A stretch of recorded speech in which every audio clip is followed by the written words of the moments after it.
ఈరోజు అశోక్ సార్ దీక్ష చేపట్టి దగ్గర 10 రోజులు కావస్తుంది. ఇప్పటిదాకా కూడా ప్రభుత్వం ఎటువంటి చర్చలకు పిలవడం కానీ కనీసం ఒకరు పంపించి మేము పలానా హామీ ఇస్తున్నాము కానీ ఎటువంటిది కూడా మాకు ఇంకా ఎటువంటి సమాచారం కూడా రాలేదు. కృష్ణన్న లోపలికి వచ్చిండు. సార్ యొక్క దుస్థితి చూసి, దాని యొక్క పరిస్థితి చూసి, కండిషన్ చూసి చూడలేక అన్న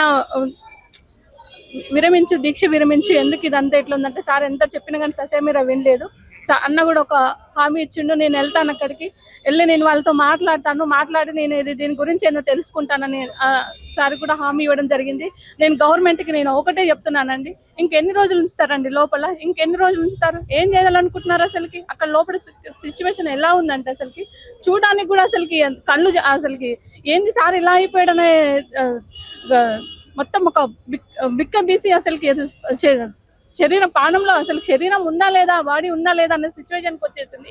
దగ్గర దీక్ష ముందు రోజే పట్టుకెళ్లారు. ఈ రోజుకి యాక్చువల్గా 10వ రోజు అన్నట్టు. ఇంకా కూడా గవర్నమెంట్ ఇంకా ఏం డిసిషన్ తీసుకోవట్లేదు. సార్కి ఏదైనా ఒక హామీ ఇవ్వండి, లేకుంటే సార్తో పాటు సార్కి ఏమైనా మాత్రం నేను నా పిల్లలు కూడా ఏం చేసుకుంటాము, ఈ రాష్ట్రం ఏమవుతుందో నేను గవర్నమెంట్కి హెచ్చరిస్తున్నాను. పిల్లలకి న్యాయం చేయండి. నిరుద్యోగులు నోటిఫికేషన్ కోసం 20 ఏళ్లుగా మీరు ఇస్తానన్న 2 లక్షల ఉద్యోగాలు ఇస్తారన్న ఒకే ఒక మాటతోటి మీకు ఓట్లు వేశారు. నేను చెప్తున్నాను, గవర్నమెంట్కి రిక్వెస్ట్ కూడా చేస్తున్నాను. 2 లక్షల ఉద్యోగాలు ఏముంది, సార్ అడిగింది 50,000 ఉద్యోగాలే. ఆ ఉద్యోగ నోటిఫికేషన్ ఇచ్చి విద్యార్థులకు న్యాయం చేయాలి, మా ఫ్యామిలీని కూడా కాపాడాలని నేను కోరుకుంటున్నాను. మీడియా పరంగా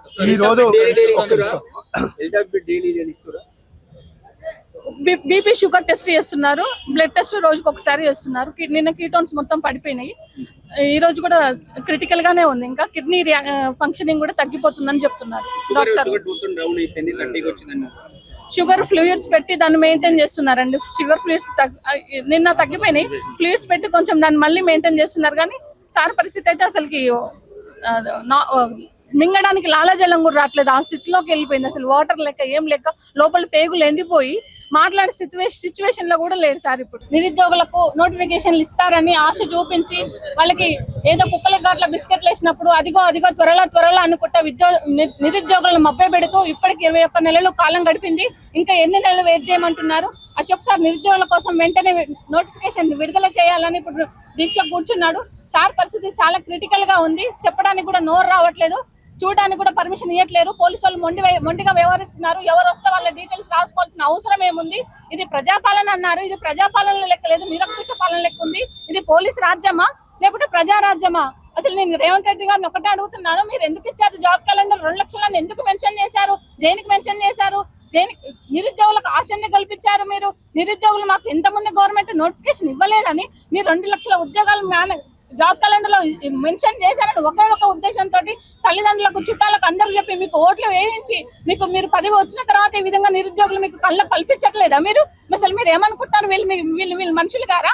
మీ ఫ్రీ బస్ ఇస్తారు, ఫ్రీ బస్ ఎవరు పెట్టమన్నారండి? దానివల్ల యూజ్ ఏముంది? ఇలాంటి వాళ్ళకి ఉద్యోగాలు రావడం వల్ల వాళ్ళ కుటుంబాన్ని వాళ్ళు పోషించుకోలేరా? ఫ్రీ బస్ ఎందుకు పెట్టారు? మీరు కౌలు రైతులకు మద్దతు ధర ప్రకటించకుండా మీరు ఎకరాలకు డబ్బులు ఎవరు ఏమన్నారు? ఇవన్నీ ఎందుకు ఇచ్చారు? ఫ్రీగా మీరు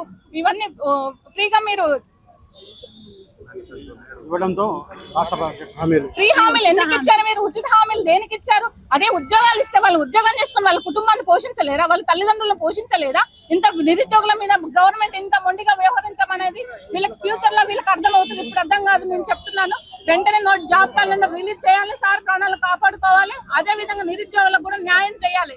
ఇంకా మభ్య పెడితే చూసుకోవడానికి వాళ్ళు చదువుకున్నారు కాదు. నేను ఒకటే చెప్తున్నాను, నిరుద్యోగులు కూడా మీకోసమే చార్జ్ చేస్తున్నారు, నా కోసం నా పిల్లల కోసం చేయట్లేదు. సార్ పరిస్థితి చాలా క్రిటికల్ గా ఉంది. సార్ కి మాత్రం ఏమైతే మాత్రం మేము కూడా ఉండము. మా ఫ్యామిలీతో మీరు ఉంచాలనుకుంటే ఈ గవర్నమెంట్ నోటిఫికేషన్ ఇవ్వాలి, మీరు ముందుకు రావాలి, మేమంతా మీరు చెయ్యాలి. గవర్నమెంట్ తప్పకుండా నోటిఫికేషన్ ఇస్తుంది. నేను చెప్తున్నా ఒకటే, మా ఫ్యామిలీని సార్ని కాపాడుకుంటారా? మీరు ఏం చేస్తారని నేను మీ చేతిలో గవర్నమెంట్ సార్ని కానీ నా కుటుంబాన్ని మొత్తం కూడా నిరుద్యోగుల చేతుల్లో గవర్నమెంట్ చేతిలో పెట్టినండి. మీరు ఏం చేస్తారో చెయ్యండి. అదే అండి, పార్టీ నుంచి ఎవరైనా వచ్చి మద్దతు ఆ రోజు వచ్చి ఆశ చూపించారు సార్, నన్ను నమ్ము, నేను తెప్పిస్తాను మీకు అని ఆ రోజు అశోక్ సార్కి మాయ మాటలు చెప్పి నిమ్మరసం ఇప్పించాడు. మరి ఈ రోజు ఏమైందండి? ఇప్పటికీ అది అయ్యి కూడా దగ్గర 1.5 year కావాల్సింది. ఇప్పటిదాకా కూడా గుర్తుకు రాలేదా మీకు? ఇప్పటిదాకా కూడా మీరు నిరుద్యోగులు మీరు కళ్ళ కనిపించట్లేదా? ఆ రోజు మీరు ఎందుకు ఆశ చూపించారు? మీరు 2 సంవత్సరాలుగా వస్తుంది, ఇప్పటిదాకా నోటిఫికేషన్ ఎందుకు ఇవ్వట్లేదు? అదే హామీ ఎందుకు ఇచ్చారు? అప్పుడు మేనిఫెస్టోలో పెట్టకుంటే వాళ్ళు కూడా ఎవరిని రాజ్యం పదవి అప్పచెప్తారో వాళ్ళకే ఎదురు కదా ఓట్లు. దేనికి ఇవ్వాలి? అశోక్ సార్ కూడా మాట్లాడడం జరిగింది. ఈ విషయం అసలు నిరుద్యోగుల గురించి గవర్నమెంట్ చీమ పుట్టినట్టు కూడా లేదు.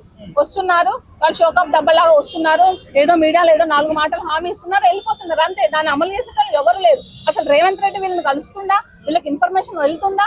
అసలు వీళ్ళకి గుర్తు అసలు ఎమ్మెల్సీ వాళ్ళు వీళ్ళు పలానా దగ్గర నిరుద్యోగుల దగ్గరకు వెళ్తున్నారనే అంశం రేవంత్ రెడ్డి దగ్గర పోతున్నా? వీళ్ళకి అసలు అపాయింట్మెంట్ ఇస్తున్నారు ఇవ్వడం కూడా అర్థం కావట్లేదు. మరి రేవంత్ రెడ్డి అసలు వీళ్ళకి ఒక నాయకుడు ఉన్నారా? ఎవరికి వాళ్ళని తోపును అనుకుంటారు అసలు వీళ్ళు? అసలు ఏందనుకుంటారు ఎవరు? మరి విద్యాశాఖ మంత్రి రేవంత్ రెడ్డి గారి మరి ఇంత జరుగుతుంది, 20 నెలల నుంచి లొల్లులు జరుగుతున్నాయి, కనీసం ఒక్కటన్నా అనౌన్స్ చేశారా? అసలు నిరుద్యోగులు ఎట్లా కనపడుతున్నారు వాళ్ళ కళ్ళకి?